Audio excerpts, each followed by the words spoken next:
Are you there? Cerita ini dimulai dengan pasangan muda, S dan Martha yang baru saja pindah ke daerah pedesaan di rumah masa kecil S. Keesokan harinya, S mengembalikan mobil sewaan mereka ke kota, sementara Martha menunggunya di rumah karena ada pekerjaan yang harus ia selesaikan hari itu juga. Namun hingga malam hari, S tidak juga kembali. Teleponnya tidak aktif, dan dia tidak pernah mengembalikan mobil sewaan mereka. Hingga S meninggal dunia karena kecelakaan. Martha sangatlah hancur. Tak pernah ia mengira kalau S akan pergi meninggalkannya. Di pemakaman, sahabat mereka, Sarah, memberitahukan tentang layanan online yang membantunya melewati masa-masa sulit seperti ini. Martha menolak dan berteriak kepadanya.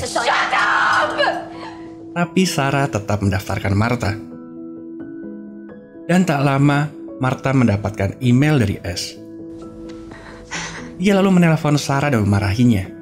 Sarah menjelaskan kalau itu hanyalah sebuah software yang meniru S. Dengan begitu, Martha akan bisa ngobrol-ngobrol dengan S melalui email. Semakin banyak data yang diberikan, maka software itu akan semakin mirip dalam membentuk kepribadian. Hal tersebut tentu tidak akan menggantikan orang yang sudah meninggal, tapi dapat membantu untuk melewati masa-masa sulit. Martha enggan untuk menggunakannya. Hingga suatu hari, ia mendapati dirinya tengah hamil.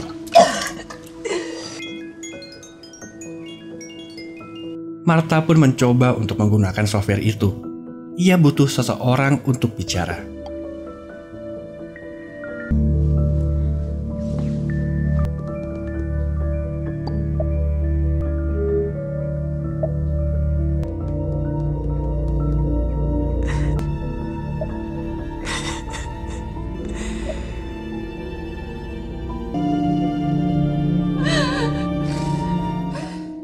Dan tak perlu waktu lama bagi Martha untuk terobsesi.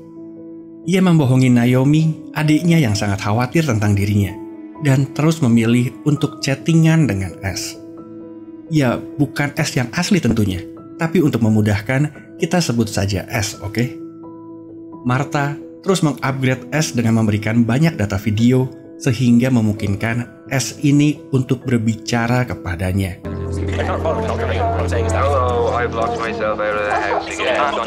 Dan tentu, tak butuh waktu lama, S lalu menelpon Martha.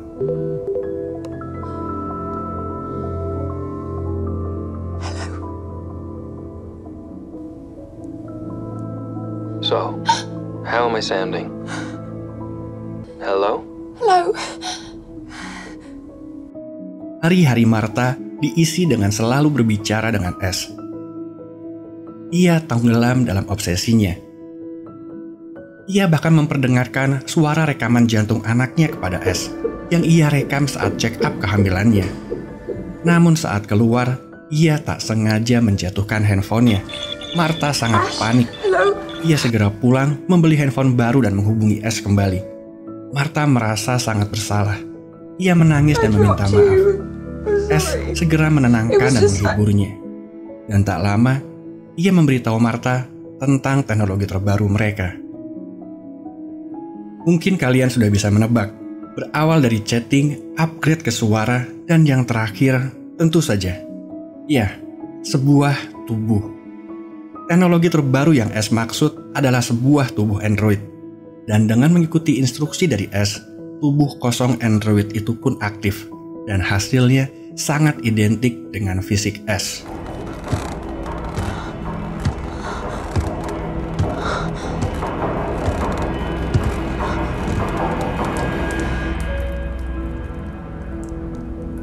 Dari pertama kali Android itu aktif, Martha terlihat sangat tidak nyaman untuk menerima keberadaannya.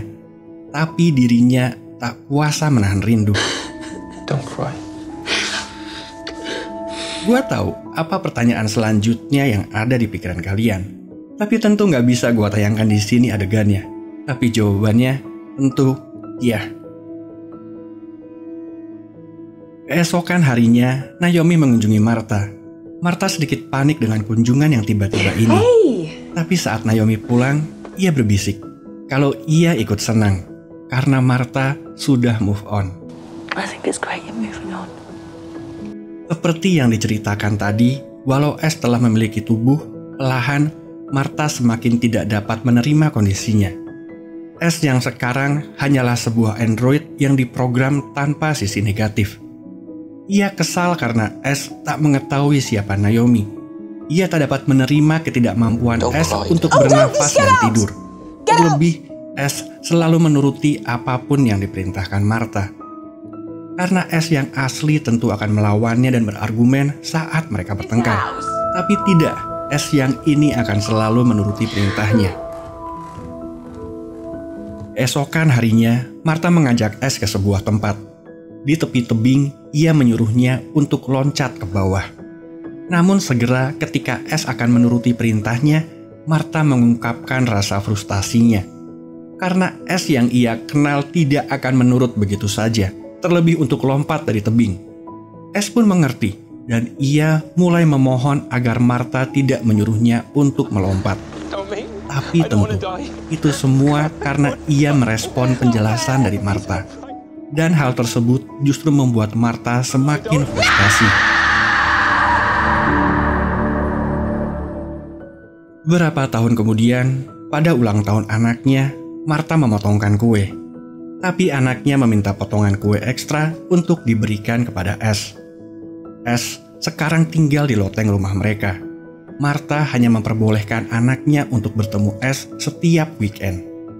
Rupanya Martha semakin sadar kalau S yang ia kenal tidak akan pernah tergantikan.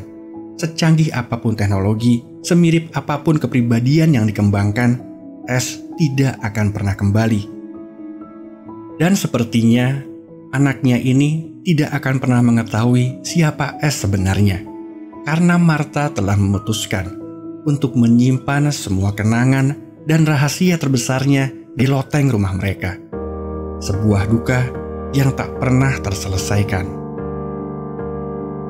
Terima kasih sudah menonton sampai di sini. Sampai jumpa di alur cerita film selanjutnya.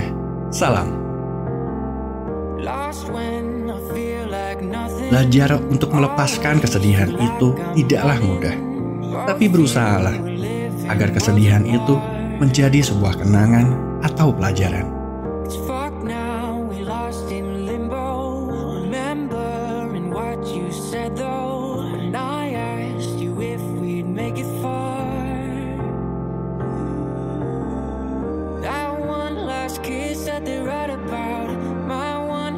Wish you could never doubt.